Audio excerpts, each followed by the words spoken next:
चाहिँ हामीले अर्गानिक पारामा हाम्रो आफ्नै पारामा बाँसको पिलर बनाएको। यो बाँसको पिलर चाहिँ हो यसरी पेप्सी काटेर यसरी बनाउँदाखेरि चाहिँ भित्र चिसो छिर्न पाएन भने चाहिँ त्यस्तै 10-11 वर्षसम्म टिक्छ कि भनेर यो हाम्रो अर्गानिक पारामा बनाएको हो। हेर्नुहोस्, फुल भिडियो वाच गर्नुहोला, भिडियोलाई चाहिँ फुल वाच गर्नुहोला।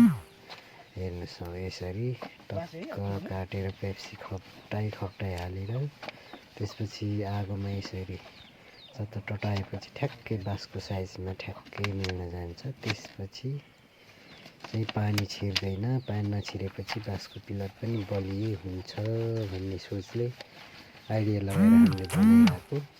हेर्नुहोस्, यसरी पुरै आगो तताएपछि ठ्याक्कै बाँसकै साइजमा ठ्याक्कै टाँसिन जान्छ। ल हेर्नुहोस्, रेडी भइसक्यो। ल हेर्नु, बाँससँग त्यति